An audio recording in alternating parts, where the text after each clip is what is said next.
Bharat's momentum is at a clip consistently, and that is the world's envy. Bharat's clarity in purpose is setting the global agenda, and our pursuit through every moment of strife is ensuring that we've made the triumph our baseline. And leading that energetic pursuit through every adversity, we are privileged to have with us Bharat's Minister of Commerce and Industry, Consumer Affairs, Food and Public Distribution and Textiles, and Master Negotiator, Shri Piyush Goyal. Today, Mr. Goyal will be presenting his vision statement on maximizing the momentum in the next decade. Mr. Goyal has steered the nation through the most trying happenings. He does not budge, not when it comes to ensuring Bharat's interests are delivered. From the boldness of putting diplomatic talks in abeyance, to plainspeaking on the WTO, to ensuring the FTA is on Bharat's terms, Mr. Goyal has been steadfast in winning the terms of India. Ladies and gentlemen, presenting Piyush Goyal, Bharat's Master Negotiator.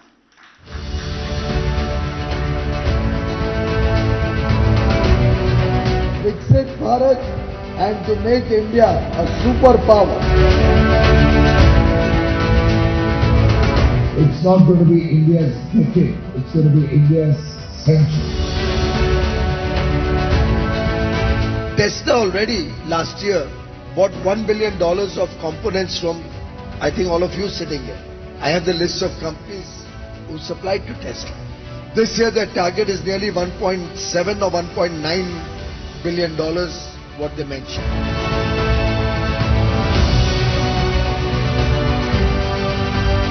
जिस प्रकार से भारत तेज गति से आगे बढ़ रहा है, भारत में इंफ्रास्ट्रक्चर बने, अति आधुनिक इंफ्रास्ट्रक्चर हो, जो आगे आने वाले कल के लिए भारत की जरूरतों को पूरा कर सके। अमृत पीढ़ी के भरोसे विकसित भारत एक समृद्ध भारत बनेगा।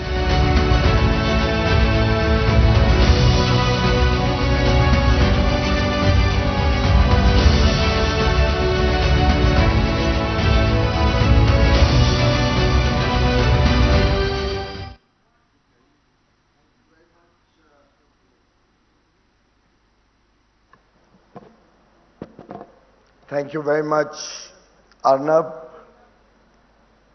and the Republic family. We are all proud to be members of your family, and therefore the belief has to come very naturally, Arnab. Really delighted to be amongst all of you this morning. It's a momentous day. It's a day on which the Honorable Prime Minister is visiting the Kashmir Valley. It's a day which is also going to celebrate the removal of Article 370 and 35A from the Constitution. Something which I think every Indian and all of us for generations have wished for, have worked for, have struggled for. And I still remember the Honorable Prime Minister literally having to force his way to go to Lal Chowk to unfurl the tricolour many years ago, when the then central government and the state government did not permit him to go along with all the workers of the Bharatiya Janata Party. And it was a very telling commentary of where the state of the nation was, that a territory which belongs to India was often referred to as Aap Indians or Hum Kashmiri. And it was an absolutely unfortunate past that we inherited.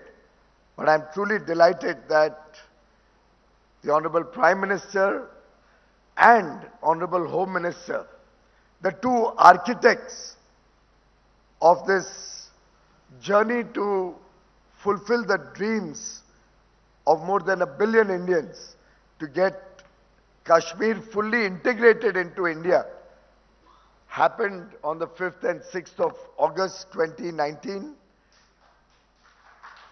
Many of us were privileged to be a part of that history in the making.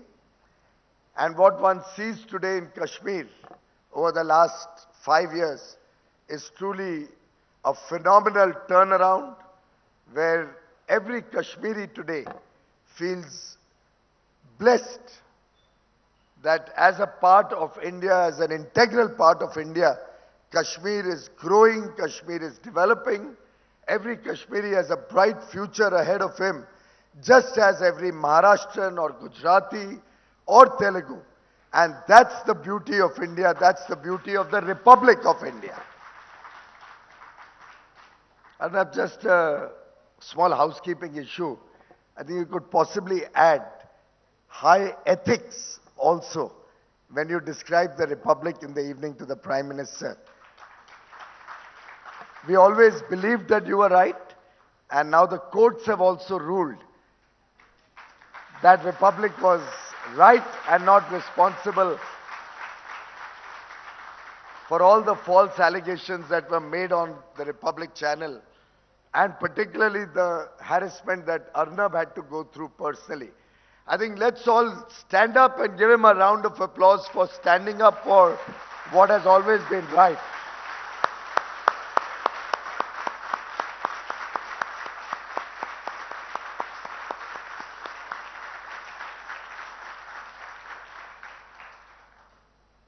Friends, the Honorable Prime Minister is not only a man of vision, but a person on a mission to transform the future of India, to make India once again reclaim the lost glory. And truly, when on the 22nd of January, we saw him at the Pran Pratishtha of the Ram temple, immersed in devotion, after an 11-day Anushtan, an 11-day period during which he followed all the vows that are recommended actually only for 3 days, but he followed it for 11 days, very strict disciplines to truly fulfill the dreams of 1.4 billion Indians. I think in a sense, the Prime Minister showed to the world that as a nation, India stands united, united in the pursuit of protecting our rich legacy, our rich history, our rich culture, ensuring we don't make the mistakes and learn from historical wrongs that have happened in this country. A mission to make sure that no Indian is left behind in the journey of progress. A mission to once again make India, as the old Oneida ad used to say, owner's pride and neighbor's envy. As he's often told us, we have no time to lose, we have no time to wait. Last Sunday, he spent almost 8 hours with the entire Council of Ministers and the top leadership of the Government of India, preparing a roadmap for this great country for the next 25 years in the Amrit Kal, where each one of us has committed ourselves to work with a sense of purpose, a sense of duty, a commitment to make India a developed nation by 2047.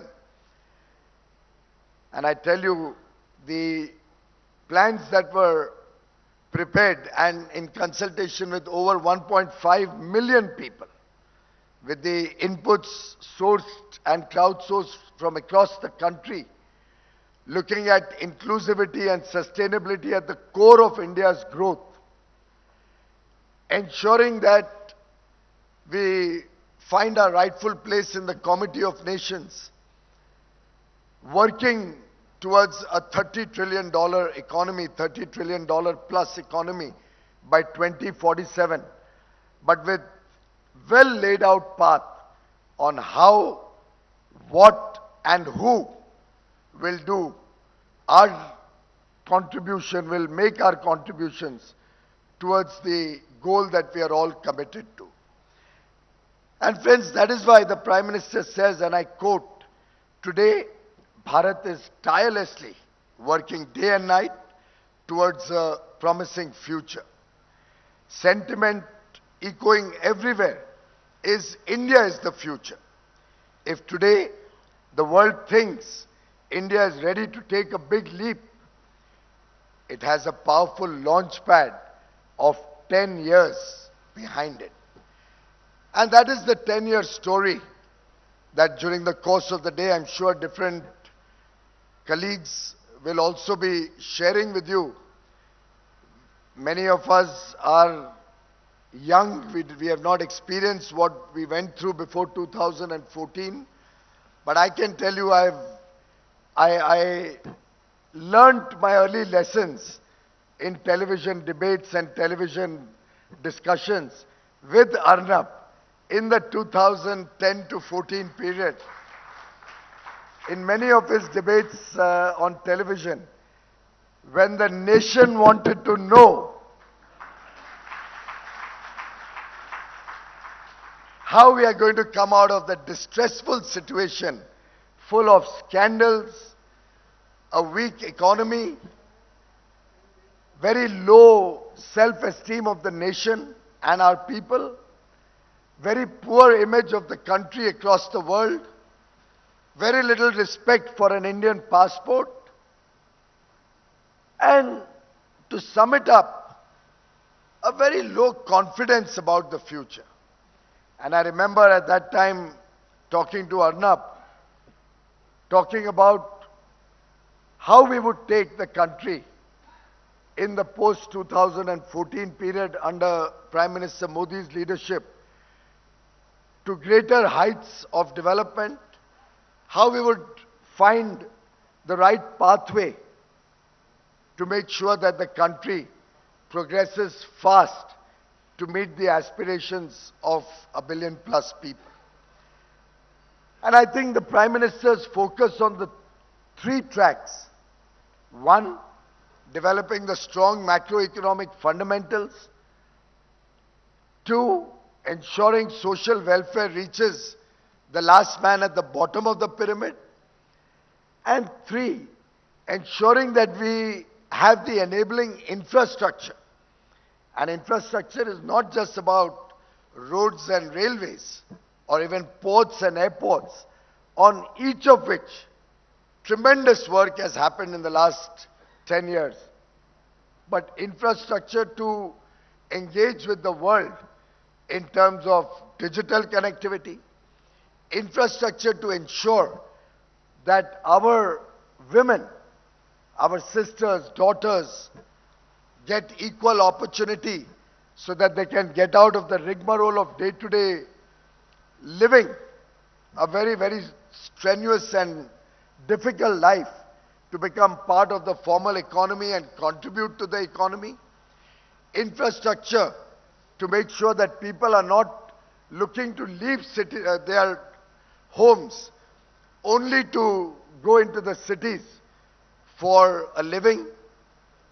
Infrastructure that provides opportunity to every Indian to enjoy the good things of life that deservedly belong to 1.4 billion people.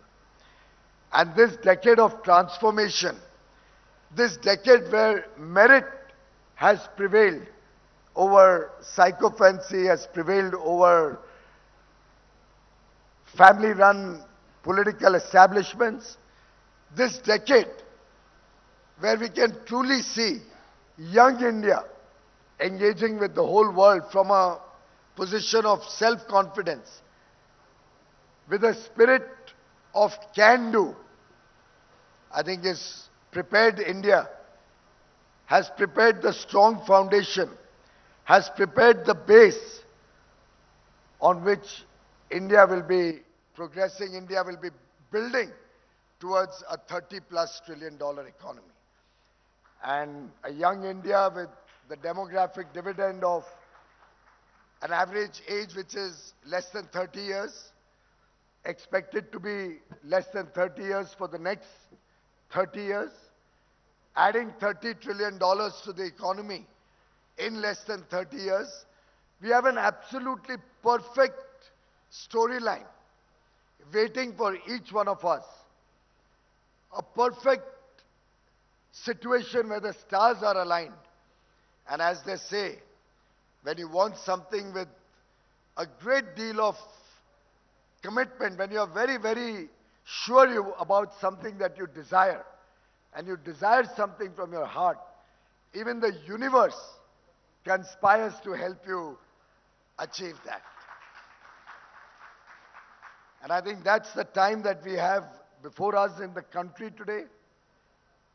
Very often we are asked how India will achieve such transformational targets, such big aims in 25 years. I think the simple story to be told is the power of compounding. Very often that is missed out, that there is a huge power in compounding, and that's the power that India is benefiting from as the Prime Minister takes one step after another, as the country moves forward with significant new ideas, as the country engages on a plethora of subjects with the rest of the world. And as the world also starts recognizing India's growth story, India's emerging strengths, as they see a country which was slated to grow at 6%, move up to 7%, and then last quarter show us an 8%, 8.4% growth. In a situation where we are living in turbulent times, a conflict in Ukraine, a conflict in Palestine, the Red Sea crisis, amongst all these difficulties, when the world sees India emerging as an oasis, as the bright spot on the globe, as they see India's US dollar-driven nominal GDP catching up with our PPP, which is over $10 trillion, as you rightly pointed out already, as we grow from $3.7 trillion or thereabouts today, compounding on a nominal US dollar GDP basis at about 9.5, 10%, the country and every countryman will enjoy the power of compounding.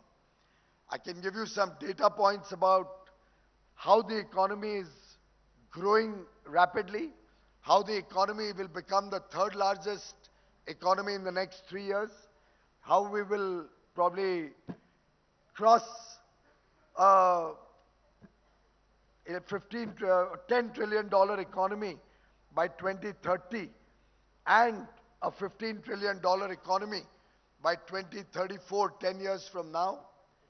All of these are going to clearly lay out the pathway towards our journey to make sure that every Indian gets a good opportunity, an equal opportunity to contribute to the nation and for a better quality of life.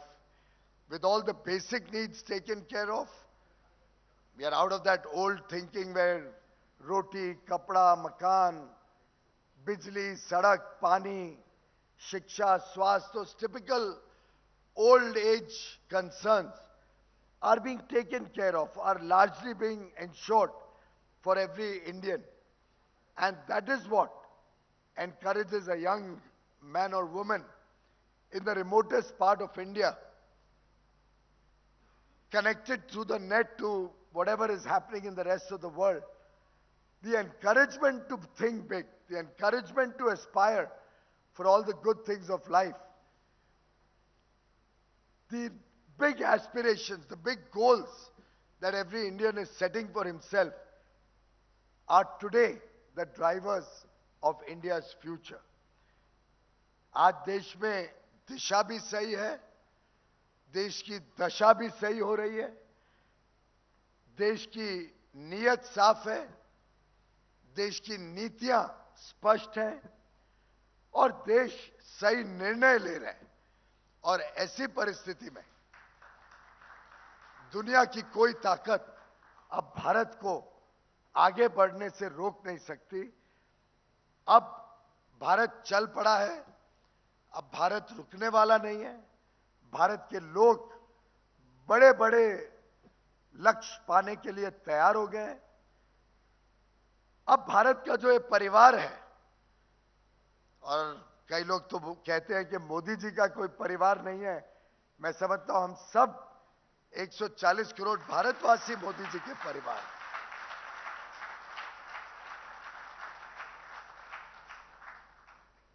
और हम सब मिलके एक परिवार के नाते, मित्र के नाते एक दूसरे के साथ चलकर जब 140 करोड़ भारतवासी एक एक कदम आगे बढ़ेंगे, तब आप कल्पना करिए दुनिया देखेगी 140 करोड़ भारतवासियों की ताकत। आपका एक कदम देश का 140 करोड़ कदम की तरह आगे बढ़ाएगा। और आगे चल के मैं आपको विश्वास दिलाता हूं कि इसी तरीके से, इसी तेज गति से भारत आगे बढ़ेगा। भारत का एक एक नौजवान नई उम्मीद, नई उमंग, नई आशाओं के साथ, हमारी बहनें, हमारे बच्चे इस देश को एक नया भविष्य बनाने में, नया भविष्य संवारने में आज जुटे हुए हैं।